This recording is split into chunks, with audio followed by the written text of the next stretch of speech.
गगनसदृशं मेघवर्णशुभांगं लक्ष्मीकान्तं कमलनयनं योगिभिर्ध्यानगम्यं वन्दे विष्णुभवहरं सर्वलोकैकनाथं नमः स्वाहा।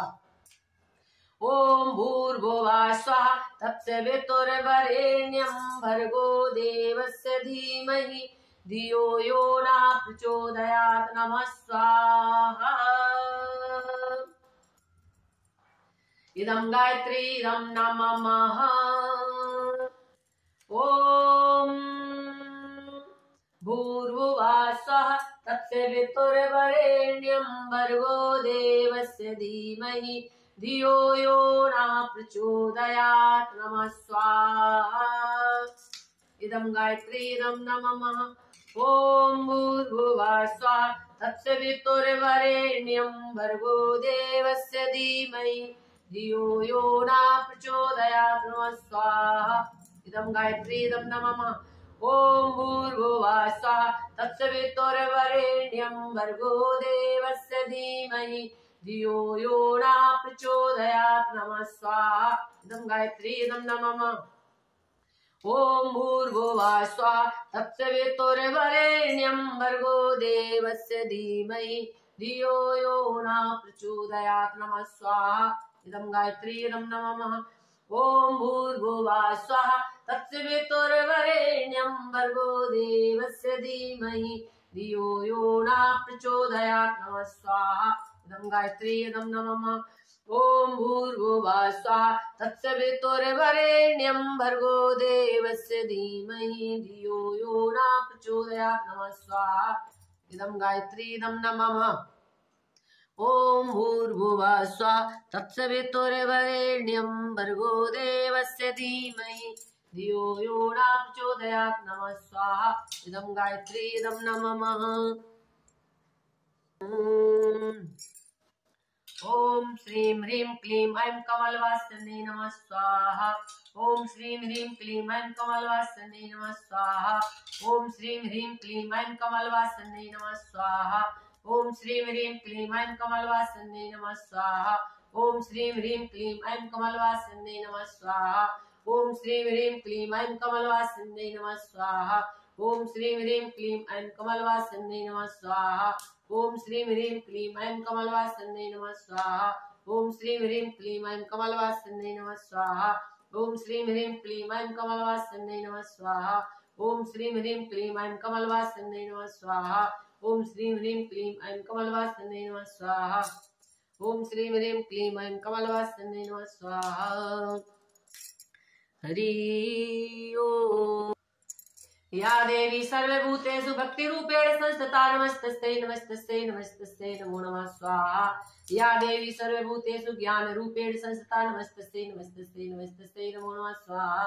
या देवी सर्वभूतेषु शक्तिरूपेण संस्थिता नमस्तस्यै नमस्तस्यै नमस्तस्यै नमो नमः स्वाहा। या देवी सर्वभूतेषु क्षमारूपेण संस्थिता नमस्तस्यै नमस्तस्यै नमस्तस्यै नमो नमः स्वाहा। या देवी सर्वभूतेषु प्रकृतिरूपेण संस्थिता नमस्तस्यै नमस्तस्यै नमस्तस्यै नमो नमः स्वाहा। या देवी सर्वभूतेषु लक्ष्मीरूपेण संस्थिता नमस्तस्यै नमस्तस्यै नमस्तस्यै नमो नमः स्वाहा। या देवी सर्वभूतेषु क्षमारूपेण संस्थिता नमस्तस्यै नमस्तस्यै नमस्तस्यै नमो नमः स्वाहा। या देवी सर्वभूतेषु प्रकृतिरूपेण संस्थिता नमस्तस्यै नमस्तस्यै नमस्तस्यै नमो नमः स्वाहा। या देवी सर्वभूतेषु ज्ञानरूपेण संस्थिता नमस्तस्यै नमस्तस्यै नमस्तस्यै नमो नमः स्वाहा। ओम नमो भगवते वासुदेवाय स्वाहा। ओम नमो भगवते वासुदेवाय स्वाहा।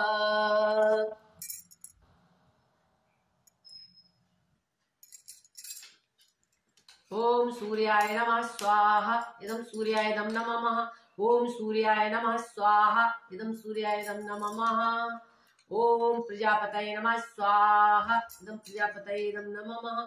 ओम प्रजापतये नमः स्वाहा। इदं प्रजापतये इदं नमः। ओम नमो भगवते वासुदेवाय स्वाहा। ओम अग्नये नमः स्वाहा। इदं अग्नये इदं नमः। ओम अग्नये नमः स्वाहा। इदम अग्नये नमः।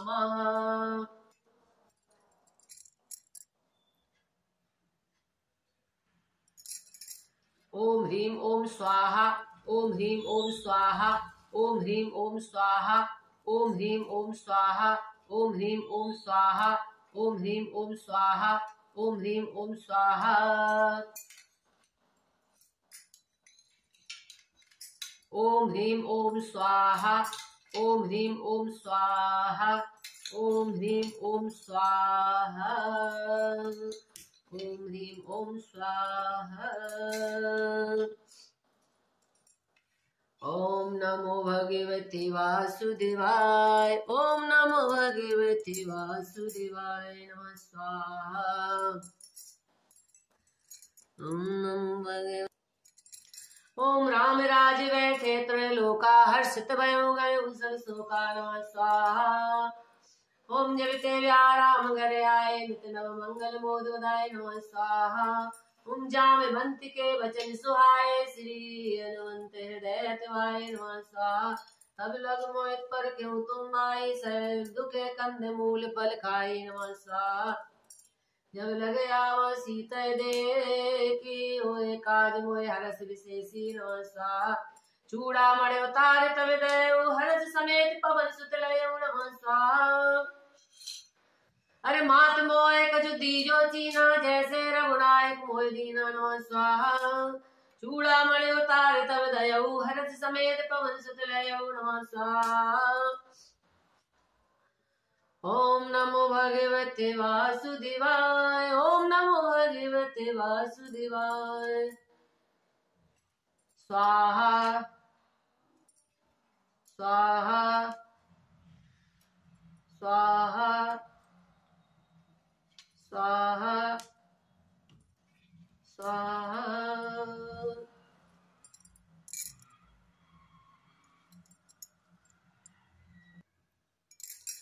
ओम राधा वल्लभाय नमः स्वाहा।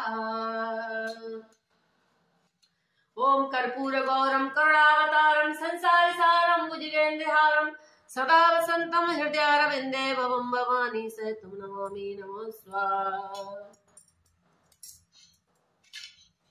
हरि ओम।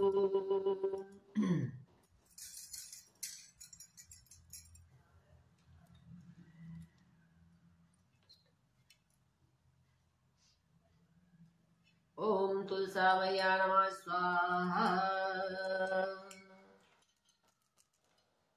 ओम तुलसामया नमः स्वाहा।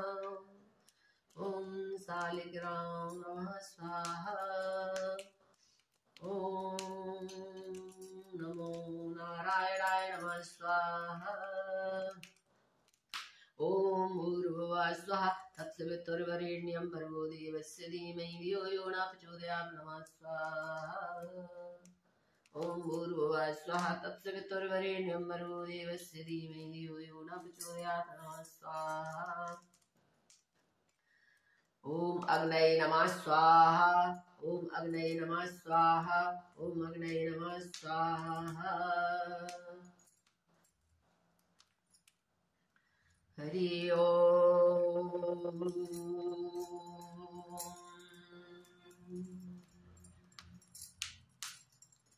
हरि हरि ओम।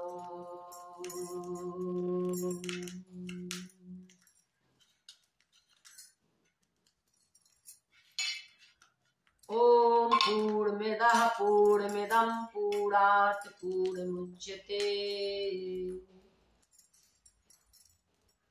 पूर्णस्य पूर्णमादाय पूर्णमेवावशिष्यते।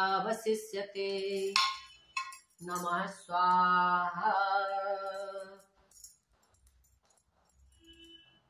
हरि ओम।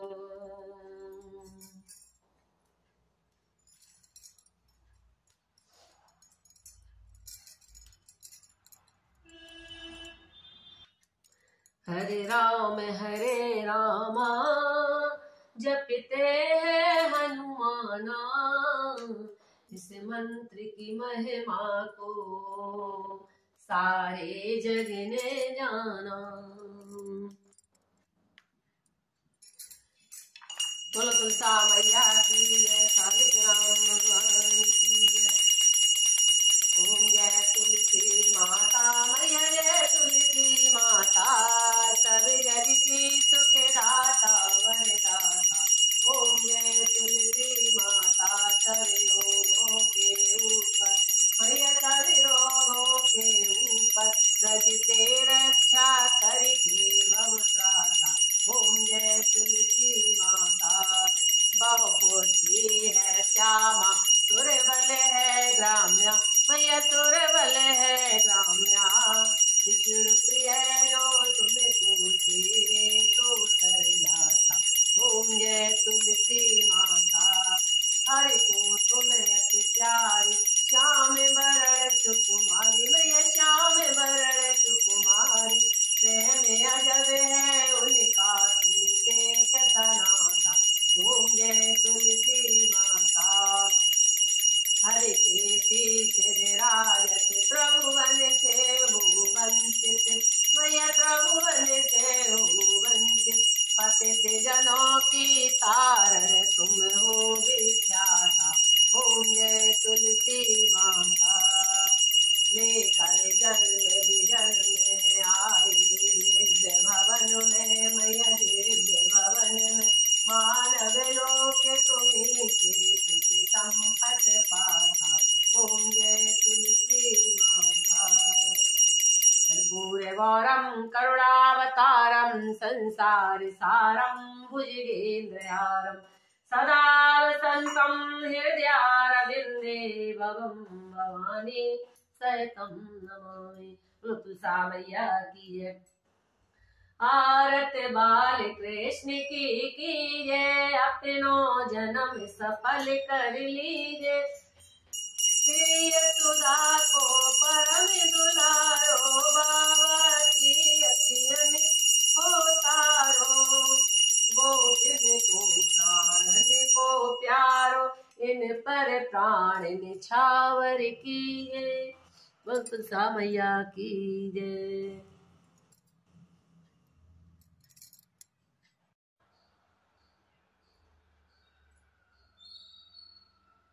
तुलसा महारानी नमो नमो, हरि की पटरानी नमो नमो। कार्तिक मास का महात्म्य। कार्तिक मास पाप नाशक मास है ये, और ये दिव्य प्रभाव बतलाया गया है। यह मास भगवान श्री विष्णु को सदा ही प्रिय तथा भोग और मोक्ष फल देने वाला है। रात्रि में भगवान विष्णु के समीप जागरण करना, तुलसी की सेवा करना, उद्यापन और दीपदान, ये कार्तिक मास के 5 नियम हैं। इन 5 नियम का पालन करने से कार्तिक मास का व्रत करने वाला पुरुष पूर्ण फल का भागी होता है। यह फल मोक्ष और भोग प्रदान करने वाला है। मुनि श्रेष्ठ सौनक जी कहते हैं, पूर्व काल में कार्तिकेय जी के पूछने पर महादेव जी ने कार्तिक व्रत और उसके महात्म्य का वर्णन किया था। उसे आप सुनिए। महादेव जी ने कहा, बेटा कार्तिकेय, कार्तिक मास में प्रातः स्नान पाप नाशक है। इस मास में जो मनुष्य दूसरे के अन्न का त्याग कर देता है, वह प्रतिदिन कृच्छ व्रत का फल प्राप्त करता है। कार्तिक में शहद का सेवन, कांसे के बर्तन में भोजन और मैथुन का विशेष रूप से परित्याग करना चाहिए। चंद्रमा और सूर्य के ग्रहण में जो ब्राह्मणों को पृथ्वी दान करने से जिस फल की प्राप्ति होती है, वही फल कार्तिक मास में भूमि पर शयन करने वाले पुरुष को प्राप्त होती है। कार्तिक मास में ब्राह्मण दंपति को भोजन कराकर उनका पूजन करें। अपनी क्षमता के अनुसार कंबल, ओढ़ना, बिछौना एवं नाना प्रकार के रत्न व वस्त्रों का दान करें। जूता और छाते का भी दान करने का विशेष विधान है। कार्तिक मास में जो मनुष्य प्रतिदिन पत्तल में भोजन करता है, वह 14 इंद्र की आयु पर्यंत कभी भी दुर्गति में नहीं पड़ता है। उसे समस्त तीर्थों का फल प्राप्त होता है तथा उसकी समस्त कामनाएं पूर्ण हो जाती हैं। कार्तिक मास में तिल दान, नदी स्नान, सदा साधु पुरुषों का सेवन और पलाश पत्रों से बनी हुई पत्तल में भोजन मोक्ष देने वाला है। कार्तिक मास में मौन व्रत का पालन करना चाहिए। पलाश के पत्तल में भोजन, तिल मिश्रित जल से स्नान, निरंतर क्षमा का आश्रय और पृथ्वी पर शयन, इन नियमों का पालन करने वाला पुरुष युग युग में संचित पापों का नाश कर डालता है। संसार में विशेष कलयुग में वे ही मनुष्य धन्य है जो सदा पितरों के उद्धार के लिए भगवान श्री हरि का सेवन करते हैं। हरि भजन के प्रभाव से अपने पितरों का नरक से उद्धार कर देते हैं।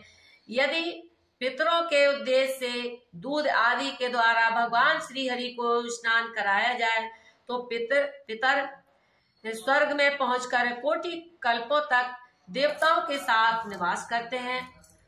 जो मुख में, मस्तक पर तथा शरीर पर भगवान श्री हरि की प्रसाद भूता तुलसी को प्रसन्नता पूर्वक धारण करता है, उसे कलयुग नहीं छूता है। कार्तिक मास में तुलसी का पूजन महान पुण्यदायी है। प्रयाग में स्नान करने से काशी में मृत्यु होने पर और वेदों के स्वाध्याय से जो फल प्राप्त होता है वह सब तुलसी के पूजन से मिल जाता है। जो द्वादशी को तुलसी व कार्तिक में आंवले का पत्ता तोड़ता है वह अत्यंत निंदिक नरकों में पड़ता है। जो कार्तिक मास में आंवले की छाया में बैठकर भोजन करता है उसका वर्ष भर का अन्न संसर्ग जनित दोष, झूठा व अशुद्ध भोजन करने से लगने वाला दोष समाप्त हो जाता है। इस तरह कार्तिक मास के नियम का पालन व्रती को करना चाहिए। तुलसी विवाह भी इसी महीने किया जाता है। एकादशी से पूनम तक तुलसी का विवाह किया जाता है। तुलसी की इस तरह से कथा है कि महापराक्रमी और महा उपद्रवी राक्षस हो गया। उसकी वृंदा नाम की एक परम रूपवती व परम साध्वी पत्नी थी। वृंदा की निष्ठा थी कि जब मेरा पातिव्रत अटल है तो मेरे पति का बाल बांका कैसे हो सकता है। हुआ भी ऐसा ही। जालंधर सती वृंदा के व्रत से अजय बन गया। वह मनमाना आचरण कर लोगों को सताने लगा। इससे वह व्रत वाले लोग दुखी होकर भगवान नारायण को पुकारने लगे। जालंधर ने देवलोक पर आक्रमण कर इंद्र के साथ युद्ध शुरू कर दिया। भगवान नारायण समझ गए कि जालंधर की यह अजेयता सती वृंदा के पातिव्रत का ही प्रभाव है। व्रत से निष्ठा आती है और निष्ठा का संकल्प जालंधर के साथ जुड़कर इसकी रक्षा कर रहा है। तब वृंदा का सतीत्व खंडित नहीं होता। जब तक वृंदा का सतीत्व खंडित नहीं होता तब तक यह पाप मूर्ति नहीं मरेगा। तब तक यह नहीं मरेगा जब तक यह समाज का और दुख दूर कैसे होगा। भगवान जालंधर के रूप को धारण करके जालंधर बन गए और वृंदा के पास गए। अपना पति ही युद्ध में से लौटा हुआ ऐसा समझकर सती वृंदा ने भगवान नारायण का स्पर्श किया। इससे उसका पातिव्रत खंडित हो गया। उधर युद्ध में जालंधर मारा गया। तब वृंदा को इस बात का जब पता चला तो उसने भगवान को श्राप दिया और कहा कि तुमने मेरे साथ छल किया है और तुम्हारा हृदय जो पाषाण के समान है, इसीलिए तुम पाषाण बन जाओ, पाषाण रूप हो जाओ। भगवान ने उसके पातिव्रत का आदर किया और कहा हम शालिग्राम रूप में पाषाण हो जाएंगे और तुम्हारा यह शरीर जिसे तुम छोड़ दोगी नदी के रूप में परिवर्तित होगा। वह नदी गंडकी नदी के नाम से विख्यात होगी। तुम तुलसी देवी के रूप में मेरे साथ ही सदा रहोगी। तुम्हारे केश कलापों से उत्पन्न तुलसी वृक्ष के पत्ते आदि से के बिना मेरी पूजा अधूरी मानी जाएगी। तेरे व्रत का, तेरी निष्ठा का आदर होगा। लेकिन वृंदा, तूने जालंधर के असत का कवच बनने की गलती की थी। इसीलिए जैसे कांटे से कांटा निकलता है, वैसे ही बहुजन हिताय बहुजन सुखाय मुझे यह कार्य करना पड़ा। क्योंकि जब सत्य असत्य का रक्षक बन जाता है तो असत्य का नाश कठिन हो जाता है। वृंदे, तेरे सतीत्व जालंधर के असत्य को पोषित कर रहा था, पाप को पोषित कर रहा था, और किसी भी कीमत पर वह नहीं मर रहा था। उसको मारने का केवल एक ही उपाय था कि तेरा सतीत्व खंडित हो। फिर भी तेरे सतीत्व का आदर दुनिया करेगी। हर एक रूप में शालिग्राम बनकर गंडक नदी के तट पर वास करेंगे। हम हमारी पूजा करने वाले प्रतिवर्ष तेरा और मेरा विवाह रचाएंगे। इसके फलस्वरूप उन्हें महान पुण्य की प्राप्ति होगी। भगवान के वचन सुनकर वृंदा संतुष्ट हुई। तब से कार्तिक शुक्ल एकादशी से कार्तिक की पूर्णिमा तक तुलसी विवाह किया जाता है। पातिव्रत्य धर्म भी सत्य की प्राप्ति के लिए सारे व्रत और नियम का फल है। भगवान की प्राप्ति, सत्य की प्राप्ति, सच्चे रस की प्राप्ति अपने जीवन में कोई ना कोई व्रत होना ही चाहिए। फिर उसमें दृढ़ता से लग जाए तो इस व्रत फिर कहना ही क्या है। व्रत का फल होता है निष्ठा, और अपनी निष्ठा दृढ़ हो तो कोई भी विघ्न, बाधा या मुसीबत नहीं आ सकती है। संकल्प मजबूत होता है तो सभी व्रत भी फलीभूत होता है। इस तरह से तुलसी विवाह की ये कहानी और कार्तिक मास के महात्म्य की कहानी आपको सुनाई है। हमारा वीडियो आप लोगों को अच्छा लगे तो जरूर लाइक कीजिए, शेयर कीजिए, और कमेंट में जय तुलसी माता, जय शालिग्राम अवश्य लिखिए। सभी को नमस्कार, धन्यवाद। शालिग्राम सुनो विनती मेरी, हे वरदान दया कर पाऊं। प्रात समय उठी मंजन करके प्रेम सहित स्नान कराऊं। जो कुछ रूखा सूखा घर में होगी लगा कर भोजन पाऊं। तुम्हारे सामने नृत्य करूं प्रभु, घंटा शंख मृदंग बजाऊं। मन क्रम बचन से पाप किए जो, परिक्रमा के साथ बहाऊं। ऐसी कृपा करो मेरे प्रभु जी, यम के द्वार कभी ना जाऊं। राम सिया राम सिया राम, राम सिया राम सिया राम सिया राम।